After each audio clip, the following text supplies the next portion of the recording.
16 of this year's NCAA tournament, but without their star center Isaac Haas. The senior fractured his elbow Friday in the round of 32 against Butler. However, there is still some hope to see him back on the court. According to the Lafayette Journal and Courier, Purdue's sports medicine program has reached out to a group of engineers on campus to see if they can design an NCAA-approved brace that would allow Haas to play. The Boilermakers face 3-seed Texas Tech on Friday night in Boston. Meanwhile, Trae Young is taking his game to the NBA.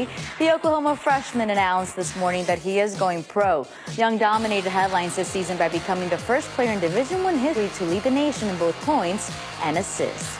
Our Jonathan Givney latest mock draft has Young going at number 8 to the Chicago Bulls. Also of note in the projected top 10, DeAndre Ayton moved ahead of European guard Luka Doncic for the number 1 spot. For more on Trae Young, here's First Take.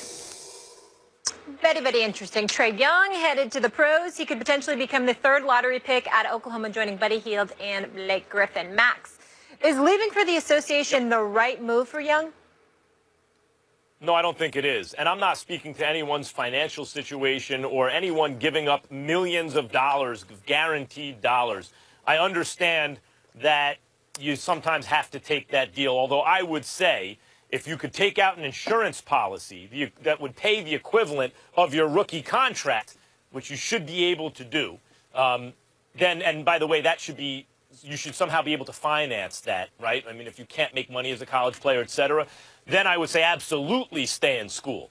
I don't think he's ready for the pros. And unfortunately, for whatever reason, the culture of the NBA is such that a high draft pick must start his career in the NBA. I don't know why that is. In baseball, you can be the number 1 overall draft pick, and frequently you begin your career in the minor leagues, not the major leagues, where you get to develop.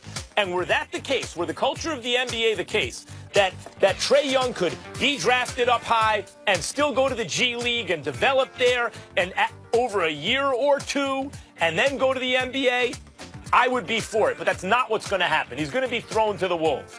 Ask another Oklahoma product, Buddy Hield, how that goes. And Buddy Hield actually had years in college.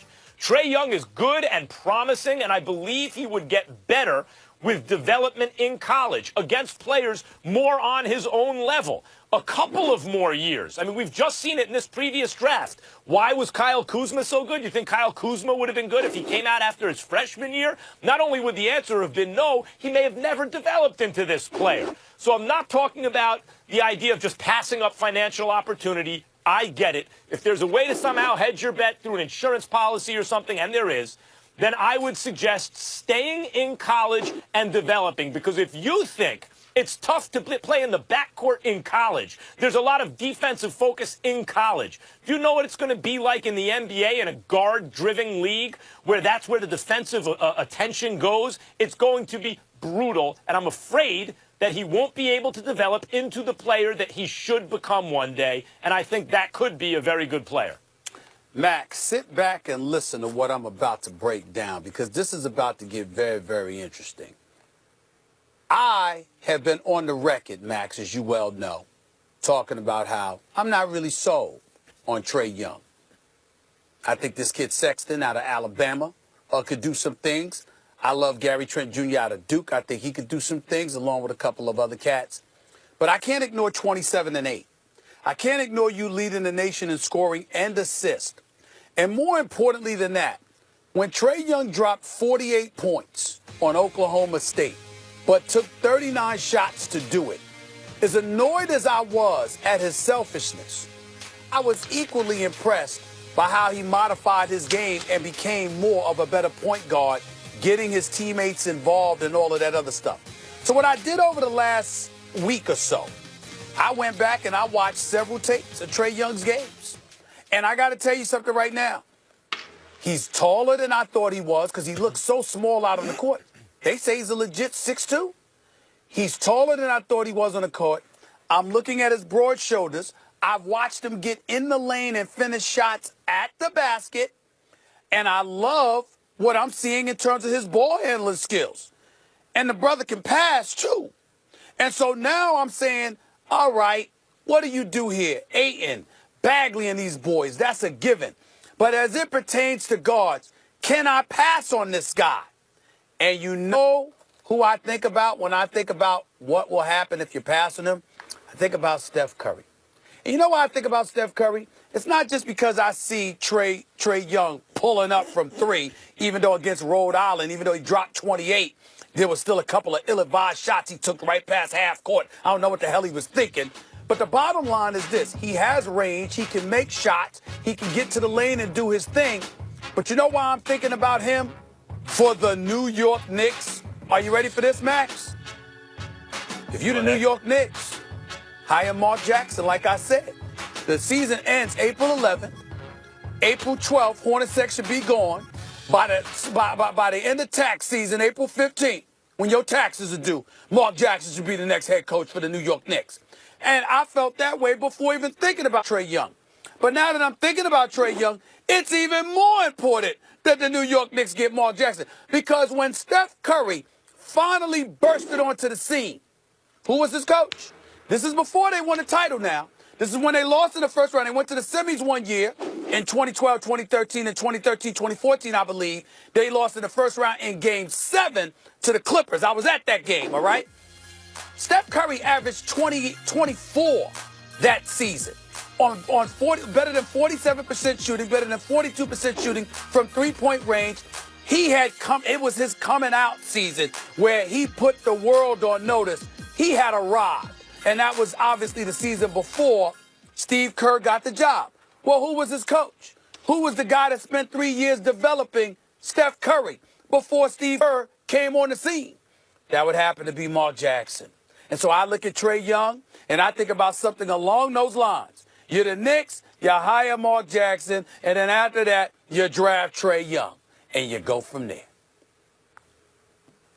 Well, actually, Steph Curry had a coach before Mark Jackson for 3 years because he stayed in college for 3 years. Steph Curry didn't come out till after his junior season. That's why he's Steph Curry. Now, he may have developed into Steph Curry anyway, but we can't be sure of that. And Steph Curry was phenomenal right away. He was totally excellent. But he got better. The development was important. I understand, Stephen A., the idea that there are millions of dollars on the table. Don't be a fool. Grab the money. I'm just saying, if there's a way to hedge against that, if there's an insurance policy available that could pay multiple millions in the event of an injury, and you would think that would be possible to work that out somehow, that's what I would advise. If the NBA and the G League were serious about developing even high draft picks, and it wasn't like, well, we picked him 7th overall, so he's got to start in New York if he's with the Knicks, for example, then I would agree with him coming out. But we all know that's not the way it works. He is going to be drafted up high. He will go to a market that wants to play him a lot, and he will be thrown to the wolves. Well, and I'm not even saying he can't succeed. I'll be rooting for him. Listen, I'm just saying the odds that he money. does succeed will be higher if he develops playing in with house college money. more. He'll be playing with house money, especially if he goes to the New York Knicks, because they drafted this dude, Frank Ntilikina, out of France. Don't get me started with that. I mean, you can't go nowhere but up. I mean, as far as I'm concerned, he would be playing with, please, stop it. Stop it. Don't sit up there and ruin my morning like this. Don't you dare say that. He all right. He plays solid defense, and he's got a long wingspan. What do you want, a cookie? There's nothing. There's no reason that Ntilikina should have been a number 8 overall pick. That's just a fact, okay? So now we look at Trae Young. Can he put the ball in the hole? Is the NBA court, it's open court? This is basketball. It ain't rocket science, bro. If you got it, you got it. And by the way, if you stayed in college, you'd be playing for Lon Kruger. I respect Lon Kruger. He's coached in the NBA. He knows a little something. But the level of development, I'm just not so sure you need to stay there. Buddy Hield, go pro. I got no problem with it. Buddy Hield came out after 4 years. Buddy Hield came out after 4 years, and he's not that great as a pro, meaning that was his potential. Like, he was never going to be a great pro. Steph Curry came out after 3 years. He became a great pro. The point is, no matter what you would have been, you'd have been better if you had developed more before you got to the league. We got to agree to disagree, guys. Likely. We got to keep it moving. ESPN has Trae Young ranked as the 9th best prospect in this year's draft and the 3rd best point guard. Meanwhile, Tiger is at the top of a very exclusive list, but where does he belong? Stephen A. and Max will give you their top 3 most dominant athletes of the last 20 years. That debate is going to be hot. And speaking of dominant, LeBron puts on another show last night. Find out when Father Time will finally catch up with the King when First Take continues. Lights flash and then flicker out. Make me wanna scream and shout.